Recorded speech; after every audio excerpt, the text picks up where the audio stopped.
Éntrale al debate de la reforma electoral en los foros de Parlamento Abierto. Resumen.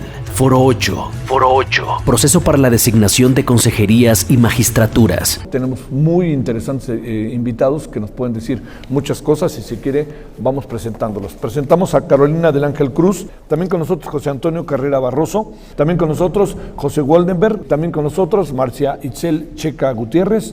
Quienes llevamos rato en el tema electoral nos hace mucho ruido el considerar que la elección de quienes somos los árbitros electorales sea a partir de un proceso electoral propiamente dicho, ¿no? Entonces, bueno, en lo personal me parece que no encuentra como mucha lógica, más allá del árbitro, sino de la propia naturaleza de lo que es un órgano constitucional autónomo, ¿no? Un órgano que su naturaleza es pues esa, estar como apoyo al equilibrio de los poderes, a ese equilibrio que debe existir, a que no haya un uso abusivo del poder que siempre es latente, que siempre es tentador para quienes están del lado de la toma de decisiones, y que bueno, pues por eso la Constitución Federal contempla 10 órganos autónomos, de entre ellos pues las autoridades electorales, ¿no? Entonces, me parece que es de suma importancia mantener esa autonomía lo más ciudadana y lo más alejado de cualquiera de los tres poderes, no estamos hablando de uno, cualquiera de los tres poderes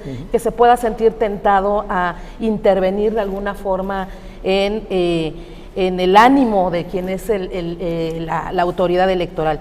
Ese ánimo que a lo mejor nunca en la vida van a decir quiero que actúes de cierta forma o tal, pero sí esta forma en la que son decididos, en la que son propuestos y en la que son designados, pues impacta en el actuar, si no jurídico, a lo mejor incluso en el ánimo, ¿no? Yo reconozco quizás la preocupación de la reforma, de la propuesta de reforma que proviene del Ejecutivo, es decir, despartidicemos, despoliticemos el nombramiento de consejeras y consejeros. Sin embargo, el problema de eso es que si lo llevas al terreno ciudadano, no estás despolitizando, estás trasladando de un ambiente político legítimo, que es la Cámara de Diputadas y Diputados, que es donde se signa el pacto político, a un ambiente ciudadano en donde no hay control, donde hay compra y coacción de votos, sigue siendo politizante.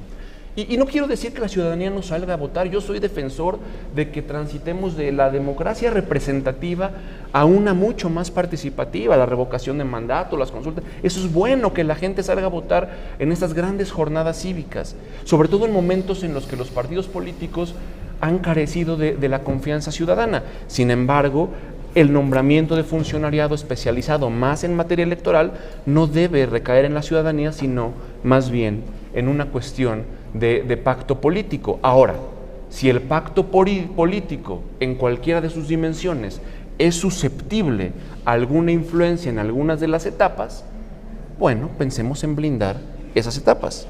¿Qué es lo que nos propone ahora la iniciativa del presidente? Remar contra esa corriente. Y su propuesta es, perdón que lo diga así, pero estoy convencido, la peor que he escuchado en todos estos 30, 40 años. ¿Por qué? Porque ahora se supone que el presidente de la República va a proponer a 20 consejeros, la Cámara de Diputados 10, la Cámara de Senadores 10 y la Suprema Corte de Justicia otros 20. Y vamos a ir a una elección general para elegir 7.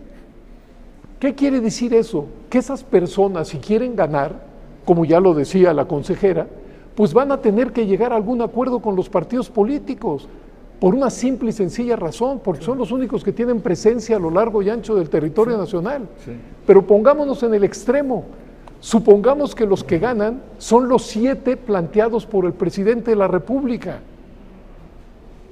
¿Qué autonomía? ¿Cómo lo van a ver el resto de los partidos? ¿Qué van a decir los ciudadanos, la prensa, los académicos?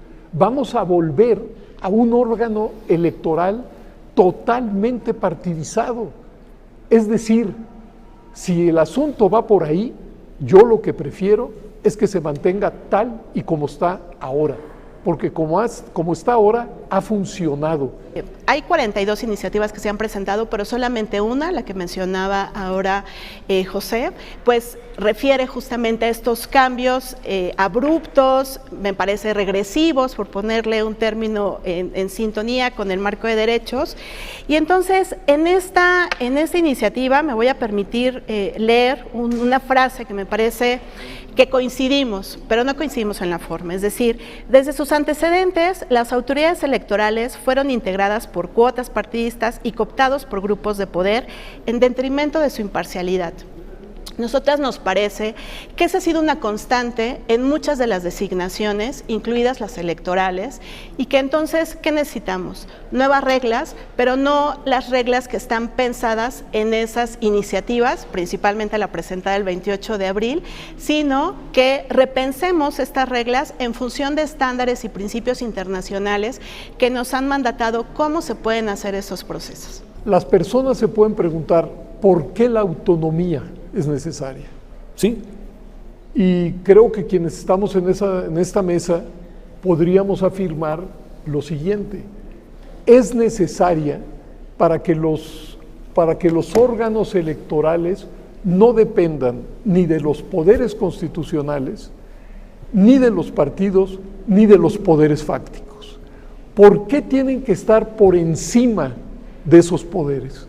Por una razón que a mí me parece evidente: todos y cada uno de ellos tienen intereses particulares, y en el caso de los partidos políticos son maquinarias muy poderosas, tienen recursos humanos, financieros, materiales, están implantados en todo el país, la legislación les otorga una serie de facultades enormes, y como ya se ha dicho aquí, no hay democracia sin partidos políticos.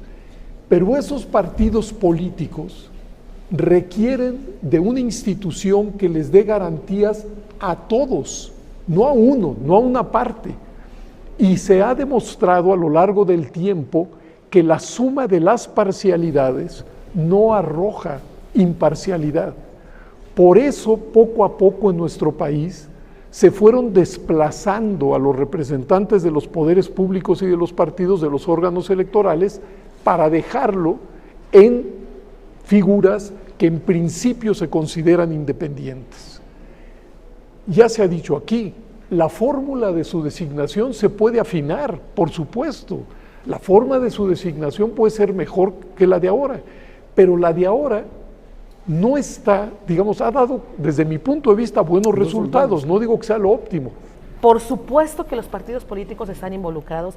Yo también coincido en que ha funcionado, sí creo que podrían salir más, pero tampoco lo veo como algo grave el cómo está hoy el proceso, porque en efecto hay sociedad civil organizada participando del propio, hay academia participando.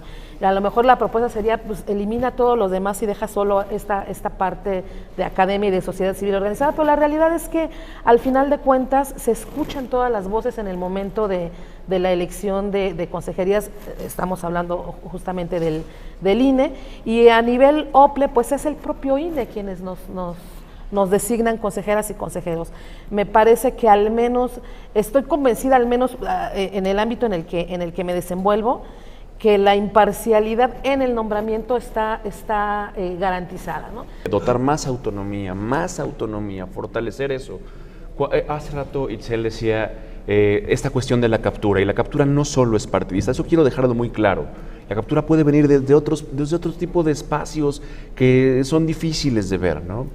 Y en realidad, como bien decía el doctor Woldenberg, hay un proceso de selección, tanto a nivel local como nacional, que es suficientemente transparente, que puede blindarse más eficientemente, sobre todo para crear buen gobierno y para crear, digamos, gobernanza y eficiencia en cada una de sus etapas, pero al final sí es posible ver que existen el pacto político, que también es necesario para esos nombramientos, estamos de acuerdo, tiene que ser las y los representantes del pueblo, quién sabe que es pueblo, es una entelequia, pero del pueblo, y entonces tienen que nombrar. Entonces yo veo la posibilidad de conciliar el diseño de la expertise institucional que se ha llevado a cabo durante 8 años, es decir, que haya una convocatoria pública, que haya un examen, por ejemplo, el examen no sé, si se habla de filtraciones, tanto para INE como para OPLES, bueno, pues que se blinde esa parte, que es imposible que se filtre el examen.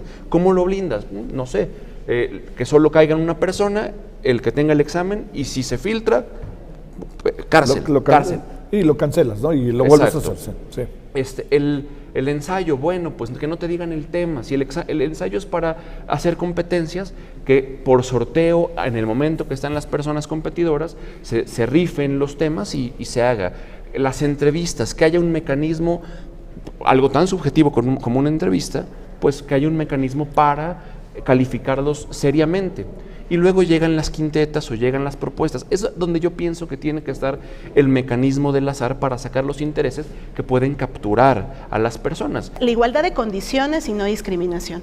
Y nos parece que en el caso del INE, pues esta convocatoria en cierto grado puede permitirla, pero hay que reconocer una cosa, y es la desigualdad estructural que tenemos en México, y es que no todas las personas, ¿no?, digamos que sufren de estigmatización, de exclusión, digamos, de manera estructural y sistemática, podrían acceder. Entonces, habría que considerar también estas medidas para ir cerrando estas brechas de grupos de población que están históricamente discriminados y que no porque se plantea una convocatoria van a acceder, porque justamente las personas que llegan a estas altas responsabilidades públicas generalmente tienen una conexión o tienen alguna relación, ¿no? Si no hay como alguna relación en estas, dentro de las autoridades o partidos que toman la decisión, puede ser muy difícil que sean designadas o designados. La otra es la selección por mérito y capacidades, y esa, digamos, que es el estándar que se subraya más, porque estamos apelando a que las personas con mejores credenciales, experiencia, capacidades, pero también otras cualidades como la independencia, que ahora se está mencionando mucho, la integridad, sean las que se privilegien. Y esto no solamente en términos abstractos, sino que se apela a que se pueda ¿no?, plantear de manera objetiva que justamente nuestra interpretación y esta cualidad de independencia no está en los requisitos de acceso. Entonces, me parece que también los requisitos para acceder a estas altas responsabilidades públicas tienen que repensarse desde estas cualidades cualitativas de idoneidad. El proceso tiene los suficientes filtros como para garantizar eso. Es decir, perdón que me repita, la gente se inscribe, hay un comité técnico, los evalúan, hacen quintetas, van a la Cámara y en la Cámara se necesitan 2/3 partes de los votos. Es decir, si todo eso sucede, son consejeros con una enorme legitimidad, que no le deben el cargo a un partido, ni a algún poder constitucional, menos a un poder fáctico. Y en principio, pues pueden llevar adelante su tarea. Ha habido captura por parte de otros poderes que no son solo eminentemente partidistas, sino que están al interior de los partidos, grupos muy fuertes, no quiero decir nombres aquí, pero grupos muy fuertes. Puedes decirlos, ¿eh? No, porque me gusta mucho lo que hago y básicamente me gusta trabajar también en el INE, pero entonces lo que quiero decir es, existe esa posibilidad y eso es lo que hay que blindar, que no haya nadie que pueda decir, mi amigo, alguien conocido va a ser consejera o consejero. Por eso apelamos a que justamente encontremos mayores controles para acotar esos niveles de discrecionalidad. O sea, me parece que estamos de acuerdo. Mayores controles, yo estoy de acuerdo. Sí, sí. Creo que tenemos buenos procedimientos, hay que afinarlos. Y si pueden ser más transparentes, con más candados y demás, muy bien. O sea, pero en lo fundamental, creo que el procedimiento es correcto. Por ejemplo, en el caso de los magistrados, que en efecto no hemos hablado, es la Suprema Corte de Justicia quien propone. Tratándose de jueces, pues creo que es una buena fuente de proposición. Sí, tendría que haber un piso mínimo en ese proceso que hacen para magistraturas, que garantice máxima publicidad, saber los pasos que va a llevar la Suprema Corte, que haya criterios claros, ¿no?, que se pongan los instrumentos de evaluación. Y en el caso del Instituto Nacional Electoral, para elegir a consejeras y consejeros, nos parece relevante que se pueda dar mayores facultades al Comité Técnico de Evaluación. Metamos observación electoral en el proceso de selección de consejerías. La observación electoral es una maravilla que le da certeza y visibilidad a lo que hacemos. Si ya nos está generando buenas condiciones a nivel electoral, ¿por qué no generar las condiciones para que se observen estos procesos y que se vea que en efecto son los mejores perfiles lo que llegan? Existen resquicios, pequeñas grietas que permiten el involucramiento de muchos poderes. Entonces creo que tenemos que pensar en un sistema de selección alternativo, y ese sistema de selección alternativo es con la misma base que tenemos eficiente de una convocatoria ciudadana, el nombramiento de comité de expertos. Ese lo hace la Jucopo discrecionalmente, invitan a quien quieren. La vez pasada había figuras muy controversiales que yo no digo que sean malos académicos o buenos, digo que ya tienen una postura política, y esa postura política pues es ajena a la génesis del proceso de designación. Cámara de Diputados, Legislatura de la Paridad, la Inclusión y la Diversidad.